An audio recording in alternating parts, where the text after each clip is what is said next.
अस्सलामुअलैकुम। Straight talk में खुश आमदीद। आपके साथ मैं हूँ आयशा बख्श। 26वीं आईनी तरमीम की मंजूरी को नून लीग और पीपल्स पार्टी जमहूरियत की फतह और पार्लियामेंट की बालादस्ती की जानिब उठाया बड़ा कदम करार दे रहे हैं। बिलावल भुट्टो जरदारी ने कहा कि 19वीं तरमीम ब्लैकमेल करके करवाई गई, अब 26वीं आईनी तरमीम सियासी जमातों और जमहूरियत की फतह है। अपोजिशन काले सांप की बात करती है, वो काला सांप इफ्तिखार चौधरी की अदालत थी जहां मुंतखब वज़ीर आज़म को फारिग किया जाता रहा। वज़ीर आज़म शहबाज शरीफ ने कहा कि आज मीसाक़े जमहूरियत का अधूरा ख्वाब पाया तकमील तक पहुँच गया, अब किसी वज़ीर आज़म को घर नहीं भेजा जा सकेगा। इसी तरह नून लीग और पीपल्स पार्टी के अरकान पार्लियामेंट ने सेनेट और कौमी असम्बली से खिताब में माजी में होती रही अदालती मुदाखलत की भरपूर मिसालें दी। खास तौर पर चेयरमैन सेनेट यूसुफ रजा गिलानी को बार बार ये याद करवाया जाता रहा कि अदालत ने कैसे उनको एक मुंतखब वज़ीर आज़म होने के बावजूद नाअहल करार दे दिया। नून लीग के वज़रा बार बार साकिब निसार दौर में पनामा के अकामा बनने और नवाज शरीफ की नाअहली को याद करते रहे। इत्तेहादी अरकान पार्लियामेंट 19वीं तरमीम की मंजूरी को दबाव का नतीजा करार देते रहे। कोई शक नहीं कि 26वीं आईनी तरमीम ने पार्लियामेंट को चीफ जस्टिस, जजेस की तकर्री और आईनी बेंच की तश्कील के हवाले से बाइख्तियार बनाया है। दुनिया की फाल जमहूरी रियासतों में जजेस की तकर्री में पार्लियामेंट का किरदार भी अहम होता है। सिर्फ जज ही जजेस का तकर्रुर नहीं करते हैं। अब पाकिस्तान में भी जजेस की तकर्री के लिए ऐसा ही निज़ाम लाया गया है।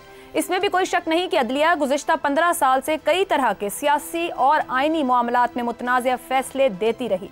इन फैसलों को पाकिस्तान के साथ साथ दुनिया भर के कई कानूनी हलकों में भी हैरत के साथ देखा जाता रहा। पाकिस्तान में सियासी ही नहीं बल्कि कानूनी हलकों की तरफ से अदालती इस्लाहात के मुतालबे भी सामने आते रहे और अब 26वीं आईनी तरमीम हिस्सा बन चुकी है आइन का। ऐसे में पार्लियामेंट ने अपने आप को बाइख्तियार तो बनाया, अपना खोया हुआ हक भी हासिल कर लिया, मगर यहाँ पर इस मारूज को भी सामने रखना होगा जिसके होते हुए ये तरमीम की गई। गुज़िश्ता कुछ अरसे से इदारों के दरमियान तकसीम किसी से ढकी छुपी नहीं। अदालतों और चंद जजेस की तरफ से अपोजिशन की बड़ी सियासी जमात को जिस तरह की खुसूसी कानूनी रियायत देने की कोशिश की गई, मुबैना तौर पर 9 मई में मुलव्वस होने के बावजूद एक सियासी जमात के लीडर से गुड टू सी यू का रवैया अपनाया जाता रहा। अदालती फैसलों में मुस्तकबिल के सियासी मंजरनामे पर असरअंदाज होने की कोशिश की जाती रही। इसे सियासी ही नहीं बल्कि बहुत से दूसरे हलकों में पसंद की नज़र से नहीं देखा गया। ऐसे में बड़ा सवाल यही है कि क्या हुकूमत ने इसी सारी सूरत हाल का फ़ायदा उठाकर मौके पर चौका मारा और अदालती मामलात में पार्लियामेंट को बाइख्तियार बना दिया? सवाल तो ये भी है कि अगर हुकूमत को ऐसे मारूजी हालात दस्तयाब ना होते तो क्या तब भी वो पार्लियामेंट की बालादस्ती को यकीनी बनाने वाली 26वीं तरमीम को मंजूर करवाने में कामयाब हो पाती? इसी मामले पर पैनल की राय आपके सामने रखेंगे। हमारे साथ हैं हसन निसार, ज़ैगम खान, शहजाद चौधरी और इफ्तिखार अहमद साहब। आप चारों का बहुत शुक्रिया। प्रोग्राम का सवाल आप सभी के लिए। 26वीं आईनी तरमीम मंजूर, पार्लियामेंट ने 19वीं तरमीम में खोया इख्तियार वापस ले लिया। क्या पार्लिमानी क़ुव्वतों ने मारूजी हालात का फ़ायदा उठा लिया? हसन निसार साहब, जो हालात थे ज़मीनी तौर पर जहाँ जहाँ जो खड़ा था, क्या इसने फ़ायदा दिया कि पार्लियामान ये तरमीम मंजूर करवा पाई?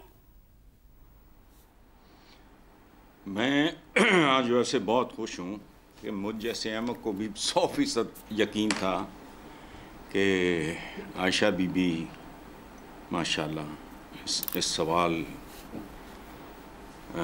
को सरे फहरिस्त रखेंगी और माशाल्लाह बड़े धुआंधार जवाब भी आएंगे।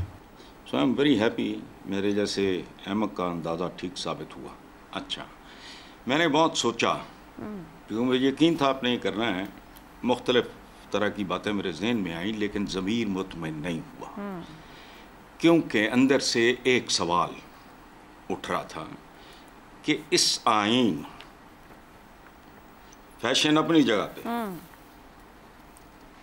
इस आइन और इसकी तरामीम ने पहले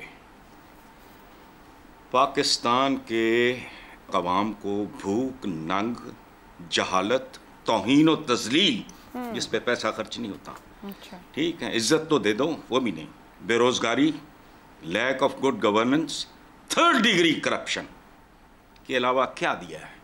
जो इस तरमीम पे भंगड़े डाले जा रहे हैं, ये क्या करेगी? तबसरा फजूल है। मैं इसको इस काबिल भी नहीं समझता कि इस पे कोई तबसरा करना।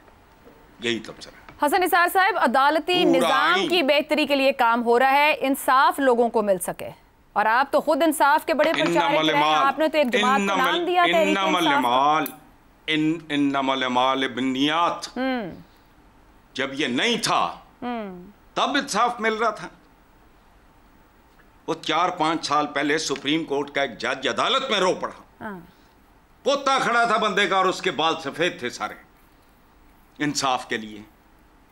ढोंग छोड़ो, ये बस चंद घरों का एलीट कैप्चर्ड।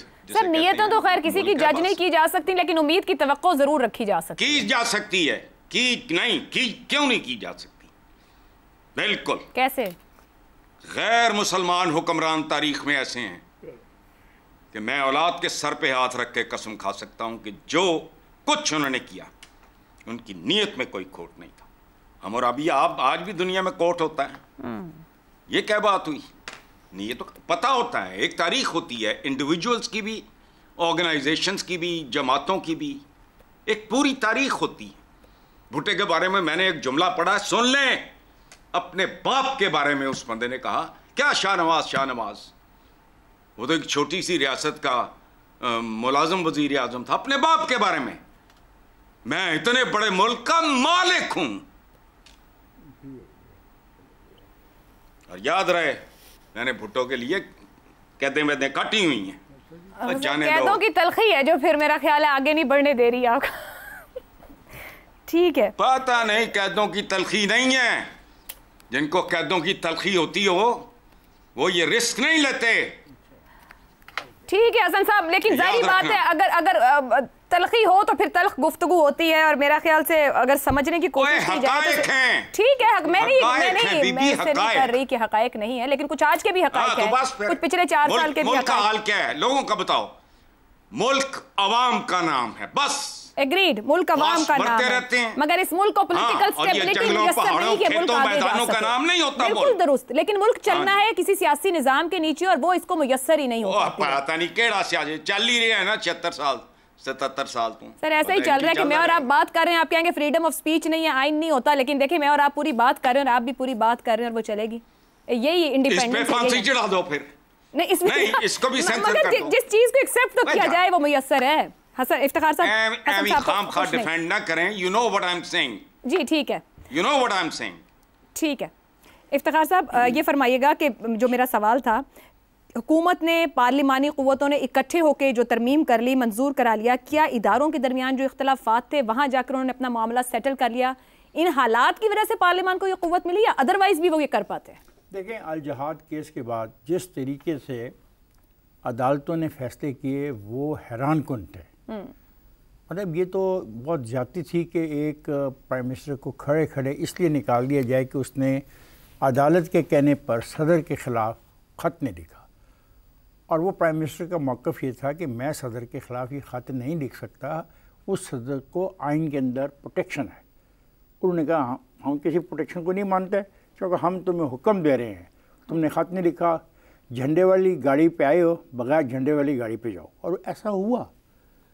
जब आप ऊपर तले ऐसी हरकतें करें, जब आप लोगों पर इल्ज़ाम लगाएं कि उन्होंने गैर ममालिक में कोठियाँ बनाई हैं और साबित आप कर ना सकें, साल हर साल की मेहनतों के बावजूद, तमाम अपने जो ज़राए हैं उनको इस्तेमाल करने के बावजूद, और उनको कामे में सजाएँ दें, तो ये तो फिर बहुत ज़्यादती है। फिर जब आप फैसले ऐसे करेंगे तो उसके रद्द-ए-अमल में कुछ ना कुछ तो होना था। ये कल जो हुआ, ये 15 साल 20 साल की जो ज़्यादती हो रही थी एक ख़ास एलिटिस्ट ग्रुप के हवाले से के ज़रिए अवाम के मुंतखब नुमाइंदों के ख़िलाफ़, ये उसका रद्द-ए-अमल था। और सब ने देखा, ये पहली मरतबा ऐसा हो रहा है पाकिस्तान में कि पार्लियामेंट वगैरह की जो प्रोसीडिंग है वो खुलेआम दिखाई जा रही है, उसमें कुछ चीज़ें छुपी हुई नहीं है। और ख़ुद मानने पे मजबूर हो गए। मुझे उन लीडर का नाम याद नहीं रहा, उन्होंने रात सूट पहना हुआ था, अच्छा बड़े खूबसूरत सूट पहना हुआ था। जब उनसे सवाल किया गया कि कुछ उनके लोगों के बारे में, तो उसने साफ कहा कि इनके साथ कोई, इनकी फैमिली के साथ ज़्यादती नहीं हुई, कोई इनकी ख़वातीन के साथ ज़्यादती नहीं हुई, कोई इनके बच्चों के साथ ज़्यादती नहीं हुई, ये पैसे के बलबूते पर ये अपने आप को बेच बैठे हैं। ये वो कह रहा था। और हमारे पीटीआई के थे, यस पीटीआई का, मुझे नाम भूल जाता है, बड़ा खूबसूरत सूट पहना हुआ था। सूट आपको याद रह गया? मैं सूट याद आ गया क्योंकि रात इतना थक गया था, मेरी आंखों में सूट उसका अच्छा था, हल्की हल्की दाढ़ी है, बड़ा एग्रेसिव आदमी है वो, he may be the leader of the PTI. दूसरी बात ये है कि अब सवाल है कि जहाँ तक गुर्बत के ख़ात्मे की बात मेरा दोस्त करता है, मैं उसके साथ हूँ। मैं मानता हूँ कि 26वीं आईनी तरमीम मुझे और मेरे महल्ले में रहने वाले गरीबों को, गलियों में रहने वाले गरीबों को कुछ नहीं दे पाएगी।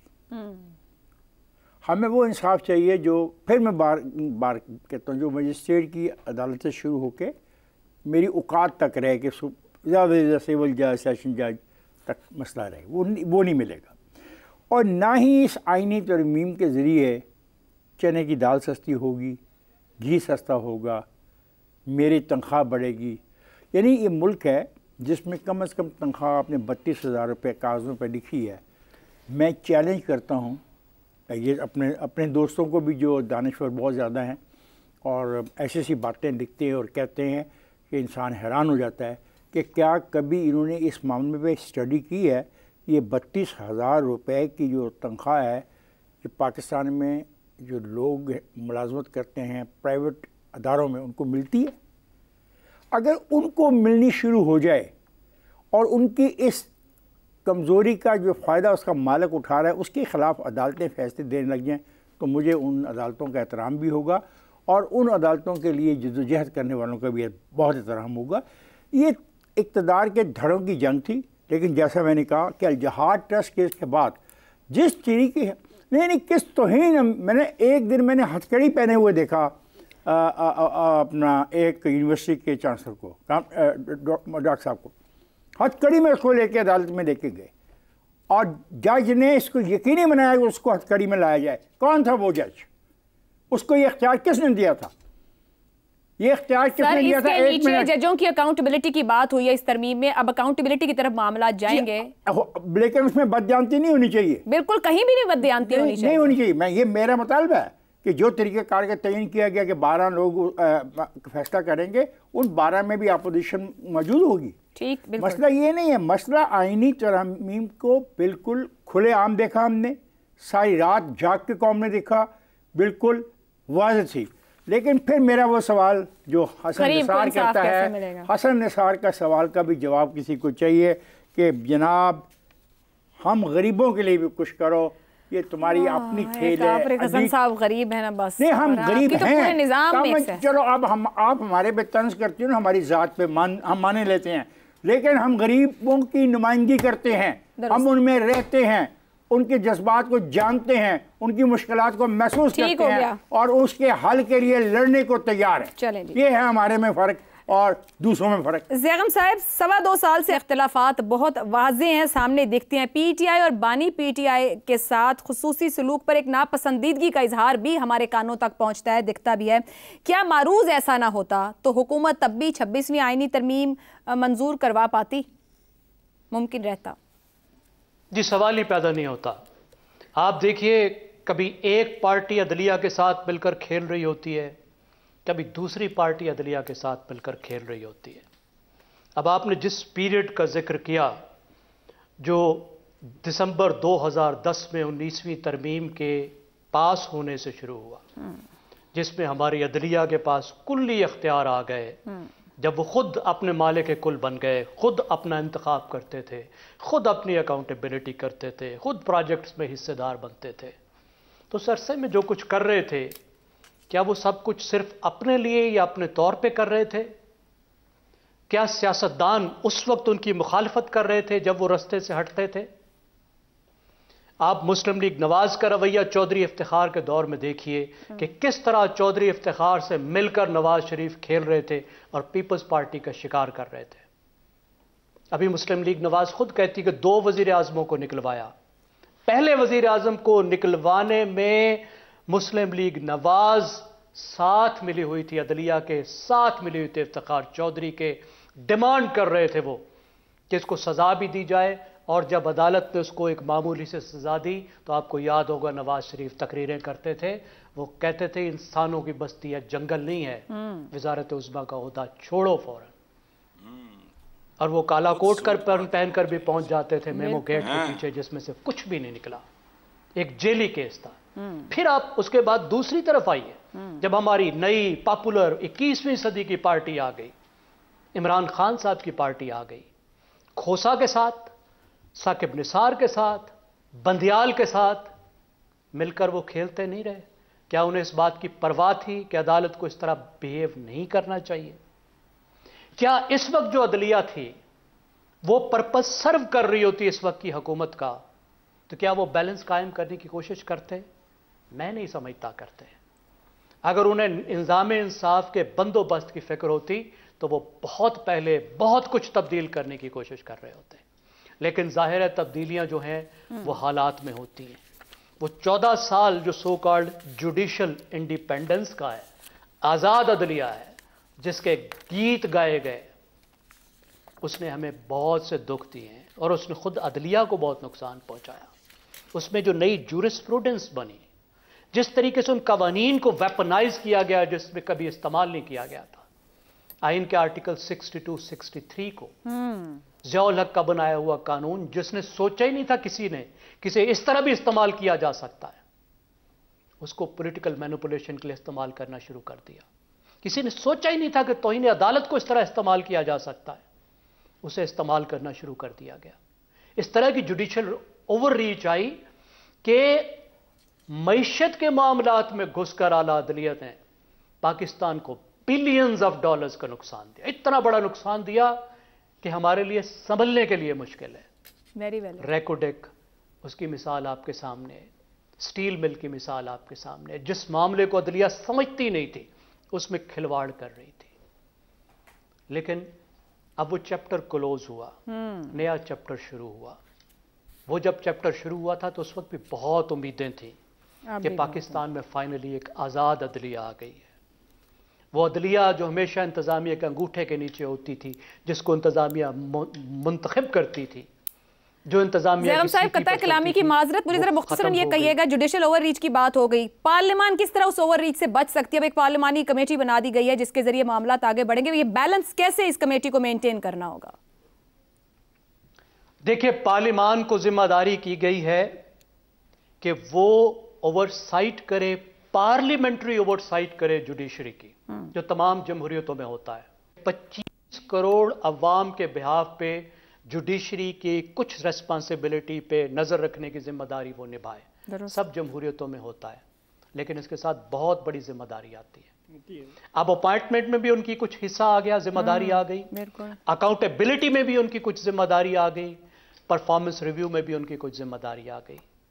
अब वो क्या इस जिम्मेदारी को अमानत संभलकर, अमानत समझकर निभाएंगे कि 25 करोड़ अवाम के बिहाफ पे उन्होंने जिम्मेदारी निभानी है। ठीक, बेहतरीन जजेस को होना चाहिए, बेहतरीन चीफ जस्टिस को होना चाहिए, ओवरसाइट इस तरीके से करनी चाहिए कि परफॉर्मेंस बेहतर हो, पाकिस्तान का निजाम बेहतर हो, या फिर वो अपने पॉलिटिकल प्रोजेक्ट्स के लिए इसको इस्तेमाल करेंगे। Very valid point.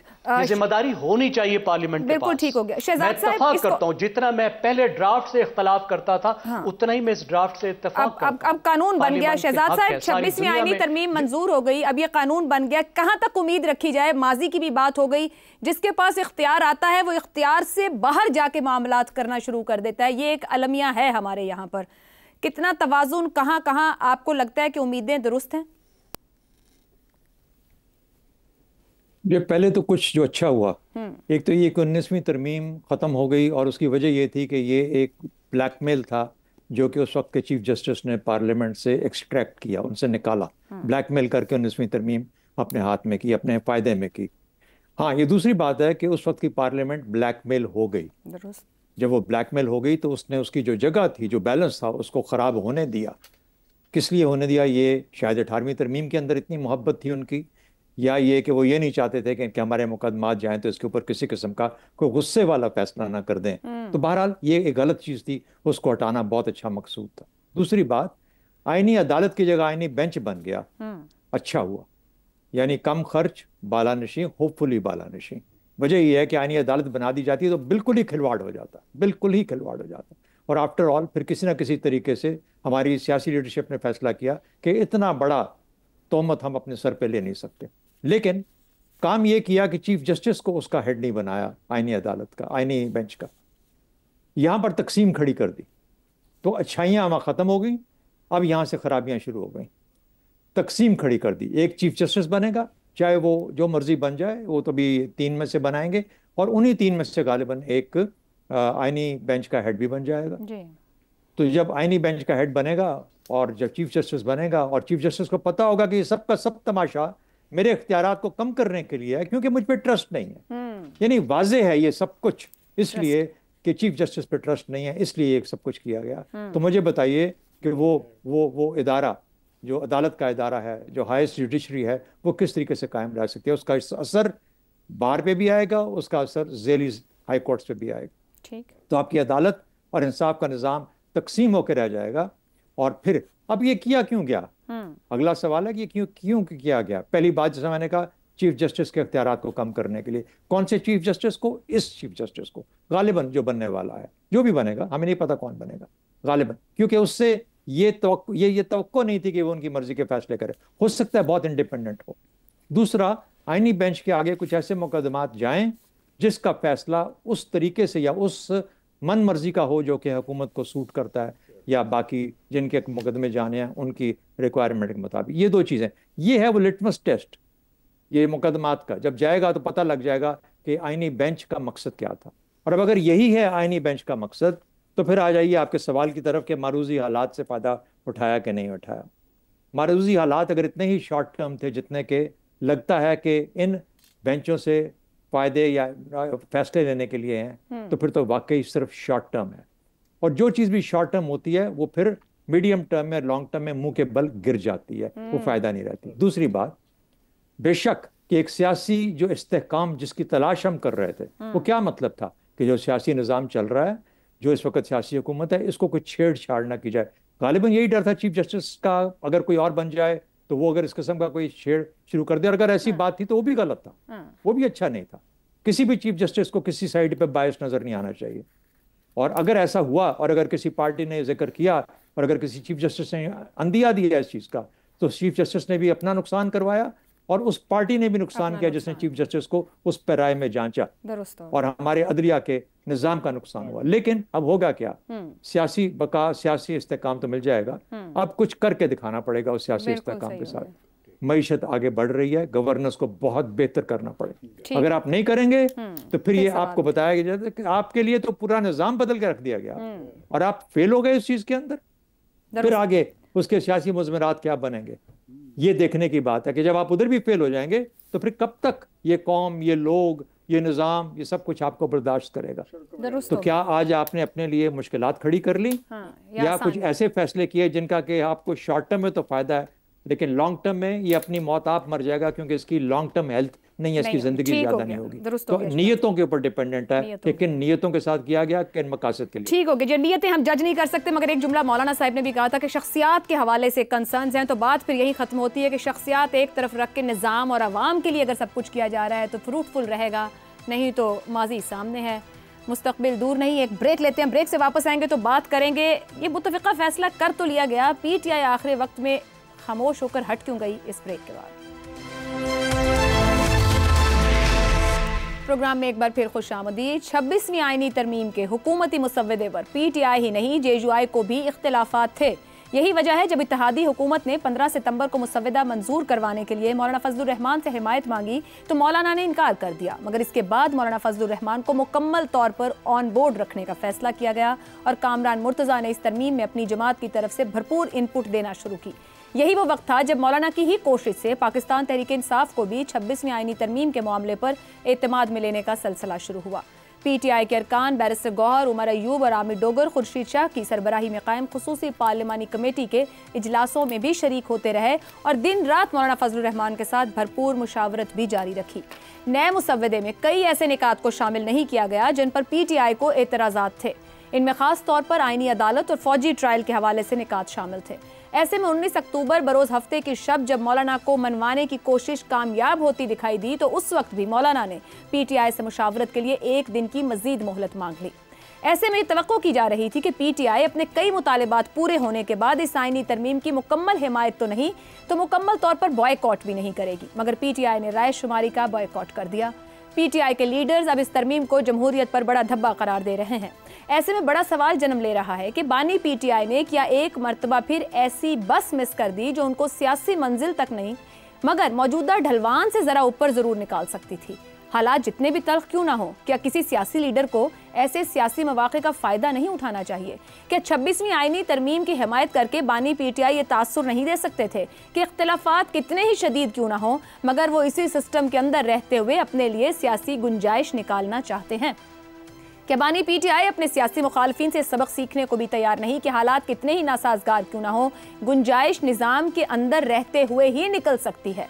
क्या नून लीग और पीपल्स पार्टी ने 2020 की कानून साजी में हिस्सा लेकर इसका अमली सबूत पेश नहीं किया?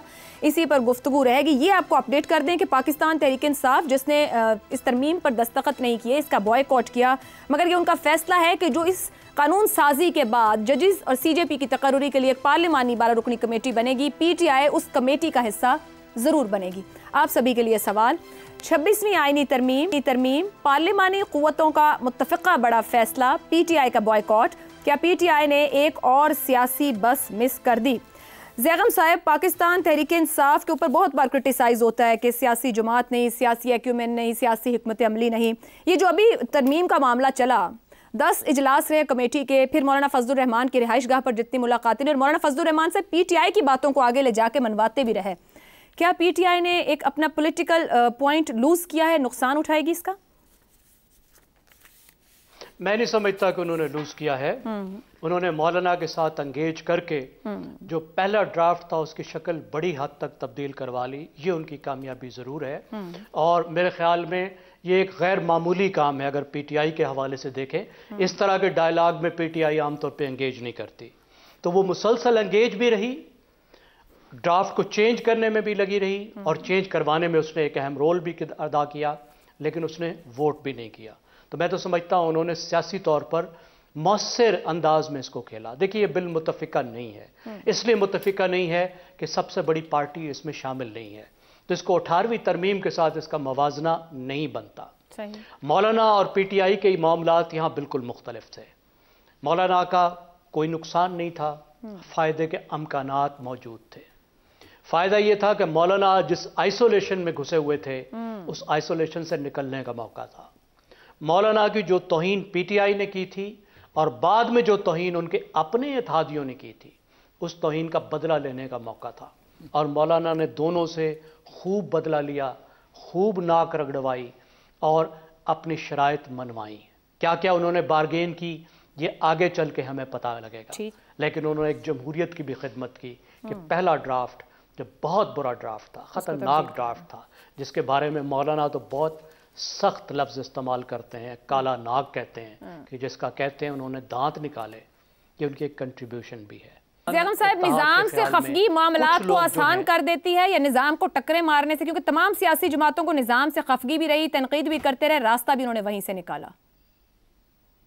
देखिए, इस दफा तो उन्होंने रास्ता बनाया ना, टकरे नहीं मारी। मैं आपसे वही अर्ज कर रहा हूं, इस दफा तो वो रूट कर नहीं बैठे। तो आप ये कह रहे हैं जितना साथ दिया यही कामयाबी है, लेकिन जो पूरा जी मैं समझता हूं क्योंकि वो असरअंदाज हुए, उन्होंने ड्राफ्ट को बदल दिया, पहले ड्राफ्ट को दूसरे ड्राफ्ट की शक्ल में ले आए। ठीक हो गया। लेकिन बैकग्राउंड में जो आपका सवाल है, जो आपने बातें की, मैं उससे इत्तफाक करता हूं। PTI की जो कन्फ्रंटेशन की पॉलिसी है, उसका जो PTI को नुकसान हुआ है, उस पे गौर PTI को ठीक हो गया। ज़ैगम साहब, ये आने वाले दिन अब बताएंगे हमें कि क्या अभी 5 अक्टूबर के मामलात पे गौर करना चाहिए। दुरुस्त हो गया। शहजाद साहब, पार्लियामेंट में बैठने के बावजूद, कमेटियों में शमूलियत के बावजूद, मौलाना साहब से मुलाकातों के बावजूद PTI ने सिस्टम से बाहर रहने का फैसला किया। 26 तरमीम की मंजूरी के बाद आपको लगता है जो अदालती मंजरनामा होगा वो सहूलतें लेकर आएगा PTI के लिए, मुश्किलात का सबब बनेगा? मेरा ख्याल है ना मुश्किलात ना सहूलतें। देखिए, बात यह है कि ये सबसे पहले तो मुझे ये कहने दीजिए कि ये तरमीम सियासी तौर पर असर के अंदर नहीं, अफादियत के अंदर नहीं, लेकिन सियासी तौर पर उतनी ही बड़ी है जितनी 18वीं तरमीम थी। तो कम अज़ कम मैं यहाँ पे थोड़ा सा इख्तलाफ करता हूँ ज़ैगम की बात से। दूसरा, मैं एग्री करता हूँ और ज़रूर बिल्कुल हमें ये इसको अंडरलाइन करना चाहिए कि मौलाना की सियासत का ये शाइनिंग आवर था। इस शाइनिंग आवर का मतलब यह है कि शायद इससे बेहतर, शायद आगे भी बेहतर करें, लेकिन कम से कम अब तक की सियासत का ये शाइनिंग आवर, जहां उन्होंने नुकसान को कम से कम तर किया। और जब मैं ये कहता हूं कि ये एक सियासी तौर पर एक बहुत बड़ी तरमीम है, तो उसकी वजह यह है कि इसके सियासी असरात को देखना पड़ेगा। PTI का जहां तक जिक्र है, PTI की सियासत दो जोतों में चलती है ना, एक नंबर 1 इमरान खान की रिहाई, ये सियासत का एक हिस्सा है। दूसरा वो हिस्सा है जो कि पार्लियामेंट के अंदर बैठ के सियासत की जाती है। यानी ये जो तरमीम थी ये पाकिस्तान के हक में थी, पाकिस्तान के लिए थी, पाकिस्तान के आइन में थी। सही। इसके अंदर क्या एक मुस्बत किरदार अदा किया जा सकता था पीटीआई की तरफ से? आपका नाराजगी, आपके रोसे, आपकी परेशानियां अपनी जगह पे, लेकिन क्या आप पाकिस्तानी भी हैं? और जब तक पार्लियामेंट में बैठे हैं और उन कमेटियों में बैठे हैं तो क्या आपकी तजावीज़ ऐसी होनी चाहिए जो कि इस तरमीम की हद तक या इस पाकिस्तान के निज़ाम के इंसाफ की हद तक एक मुस्बत उसका कंट्रीब्यूशन करें? अगर नहीं तो फिर आपने एक बहुत बड़ी जिम्मेदारी से पीछे किया। इससे फर्क नहीं पड़ता था, भले वो वोट ना देते, वोट नहीं देना चाहिए था, मैं उनकी बात से, असूली बात से इत्तेफाक करता हूं, लेकिन कमेटियों में बैठ के जहां पर ये काम हो रहा है, और शायद बड़ी हद तक उन्होंने मौलाना के साथ किया भी हो, लेकिन कमेटियों की हद तक भी मुस्बत तजावीज़ जानी चाहिए थी, क्योंकि ये पाकिस्तान का मामला था। तो मैं समझता हूं कि ना उनको फायदा होगा ना नुकसान होगा इसका अपनी है, क्योंकि फायदा वो सिर्फ एक सूरत में देखते हैं कि इमरान खान का बरिया होगा, तो बदकिस्मती से वो तो होने वाला नहीं है, लेकिन जो काम हो सकते हैं उनको तो करना चाहिए। ठीक हो गया जी, एक ब्रेक लेते हैं, ब्रेक के बाद हसन निसार और इफ्तिखार अहमद की राय आपके सामने रखेंगे। 26वीं आईनी तरमीम, पार्लिमानी क़ुव्वतों का मुत्तफ़िक़ा बड़ा फैसला, पीटीआई का बाइकॉट। हसन निसार साहब, क्या पीटीआई ने सियासी बस मिस की? कोई फ़ायदा, कोई नुकसान या कुछ भी नहीं और कोई असरात नहीं? पहले दो बातें मैं अर्ज कर दूं। पहली बात यह है कि अगर मैं इस पैनल का हिस्सा ना होता या इस चैनल के साथ भी मेरा ताल्लुक ना होता तो मैं यकीनन इस पैनल पे फ़ख्र करता। पहली बात। दूसरी, मेरे दोस्त ने, दरीना दोस्त ने, इफ्तिखार ने कहा कम से कम 32,000 तनख्वाह इंश्योर करना, इस तरह की बात। मेरा दुख ज़रा इससे एक कदम आगे है। इस पाकिस्तान का कोई इकोनॉमिस्ट मुझे 5-6 अफराद पे मुश्तमिल एक रेंटेड घर में रहने वाले ख़ानदान का 32,000 में गुजारा बता दे कि झूठ। इसको क्या इंश्योर करना, गोली मारो। और इतने तो अब चलते हैं आपके सवाल की तरफ। सही। आपने कहा ना कि पार्लिमानी कुव्वतों का मुत्तफ़िक़ा बड़ा फैसला, 77 साल हो गए, ये सारियाँ पार्लिमानी होंगी हैं। नाम नहाद पार्लिमानी कुव्वतों के मुश्तरका फ़वाइद, फ़वाइद की हज़ार हा किस्में होती हैं। दुरुस्त। मुश्तरका फ़वाइद, मुत्तफ़िक़ा फैसला और पीटीआई का बाइकॉट। रह गया आपका ये कहना कि सियासी बस का मिस होना, तो इसका फैसला वक्त करेगा, मुस्तकबिल को करने दें। यहाँ वो शेर याद आ रहा है, गौर से सुने, काम आए शायद जी। पहले उसने मुस कहा, फिर तक कहा, फिर बिल कहा, इस तरह जालिम ने मुस्तकबिल के टुकड़े कर दिए। चलें जी। इफ्तिखार साहब, उन्होंने तो मुस्तकबिल के टुकड़े टुकड़े कर दिए और वो रोज़ाना ही मुस्तकबिल के टुकड़े टुकड़े कर देते हैं। ये फरमाइए, तरमीम के मरहले में कौमी असम्बली में जी हाल यही है बीबी। सर, कोई उम्मीद की डोर रह लेने दे। 25 करोड़ अवाम इस मुल्क में रहते हैं। फिजा हवा में नहीं होती है, खला में नहीं होती। आपके गुफ्तगू करने से और शायद कहीं सुनने वालों पर भी किसी वक्त असर हो कि कुछ जिम्मेदारियां और ओथ लिए जाते हैं, उनके साथ चलना होता है। चलेंगे फिर किसी दिन। इसीलिए तो मैं ये बातें करता हूँ। हाँ, शाबाश। चलो। इफ्तिखार साहब, कौमी असम्बली में 8, सेनेट में 5 नशिस्तें जेयूआई के पास हैं। अपने सियासी कद में जिस तरह अभी शहजाद साहब ने बात की कि एक शाइनिंग ये था, आवर था मौलाना साहब के लिए, उन्होंने बहुत बड़ा इजाफा किया है। सेनेट में 19 और कौमी असम्बली में 80 नशिस्तों वाली पीटीआई सियासी तौर पर इस पूरे मरहले में कहाँ रही? अपने बानी को बचा गई बहुत साफ सुथरे तरीके से, और मुलाकातों में तो मजीद पाबंदी हो गई है। क्या वजह? जो तरमीम में से कुछ ऐसी तरमीम थी जिसका बराह रास्त नुकसान बानी पीटीआई को हो सकता था, उससे उसको बचाया। दूसरी जो खूबसूरत बात ये हुई, और मैंने बहुत पहले कहा था जब इलेक्शन हुआ था, इलेक्शन के फ़ौरन बाद कहा था कि आखिरकार उन्होंने तस्लीम कर लिया कि इस मुल्क में इलेक्शन हुए थे और तस्लीम कर लिया कि इलेक्शन के नताइज क्या थे। तो फार्म 45, 46, 47 वाला जो खेल था, अब वो कहीं दूर चला गया। अभी वो शुरू होगा एक तहरीक से जो ग़ालिबन काले कोटों वालों ने ऐलान कर दिया है, उसमें वो ज़्यादा इस्तेमाल होगा। लेकिन अच्छी बात है कि इस पार्लियामेंट को तस्लीम कर लिया गया। इस पार्लियामेंट की कमेटियों को तस्लीम कर लिया गया, इस पार्लियामेंट के अंदर आइज़ और नोज़ की जो डब्बे हैं उनको तस्लीम कर लिया गया, इस पार्लियामेंट में होने वाली रवायात को तस्लीम कर लिया गया। ये एक जो रात सारी रात दीवानावार एक दूसरे को मिलते रहे और जफ्फियां डालते रहे, कॉन्फिडेंस बिल्डिंग मैयस हुए होंगे। वैसे सबसे बड़ी बात है जितना सब मिले एक दूसरे को। बिल्कुल, मैं और मौलाना साहब ने जितनी मेजबानी की है उसमें तो बहुत मीम्स बने। वो बड़ा उनके बारे में तो लतीफ़ा आ गया ना कि उनका बावर्ची नौकरी छोड़ के चला गया। उसने कहा कि मुझसे नहीं इतने खाने पकाए जाते और इतने लोगों को रोटी खिलाई जा सकी। और फ़ौरन एक तो है कि पार्लियामेंट को तस्लीम कर लेगा, और हकीकत थी, और इसको बहुत इस नई कानून साजी के नीचे कमेटी को भी आज तस्लीम कर लिया गया। मैंने बहुत अच्छी बात। ना सिर्फ ये कि आप जो वैसे भी पार्लियामेंट की कमेटियां बनी उन्होंने लड़के अपने हिस्सा लिया, विच मीन्स कि हमने तस्लीम कर लिया। और ये बड़ी पॉजिटिव बात है, तंज नहीं है, it's very positive. It is good for my country, it is good for Pakistan. अब एक जो बात है वो है अपना बानी पीटीआई की। बानी पीटीआई ने भी तो फ़ायदा उठा लिया। यानी सबसे पहली जो दरख्वास्त है कि ये नैब का जो कानून नया आया है इससे मुझे जो फ़ायदे पहुँचे हैं उन फ़ायदों का मेरे तक पहुँचना लाजमी होना चाहिए। तो भाई वो नैब में जो तब्दीली की उनको तो आप गालियाँ बकते हो, उनको तो आज भी आप चोर उचक्का बदमाश और फ्रॉडिया कहते हो कि उन्होंने नैब में इसलिए तरमीम की कि उनको फ़ायदा पहुँचे। दरख्वास्त तो आपने सबसे पहले दे दी, तो ठीक है, अच्छा है कि पार्लियामेंटरी। अच्छा हाँ, अब काला नाग कौन है, यहाँ पे कन्फ्यूजन बहुत बड़ा क्रिएट होगा। मैं इस पर बात नहीं करूँगा क्योंकि आपने इशारा कर दिया। नहीं, मैं तो टाइम आपने इशारा कर दिया, मैं इस पर बात नहीं करूँगा। मैं सिर्फ ये कहूँगा काला नाग, क्या हम उस काले नाग की बात कर रहे हैं जो मौलाना साहब ने कहा, या हम उस काले नाग की बात कर रहे हैं जो पाकिस्तान में उभरते हुए नौजवान सियासी रहनुमा ने दिन रात मेहनत करके इस मामले को यहाँ तक पहुँचाया, जो वो काले नाग की तशरीह कर रहा है? क्या दो डिफरेंट काले नाग हैं, और क्या इन दो काले नागों के साथ दो डिफरेंट किस्म की जंग पार्लियामेंट लड़ेगी?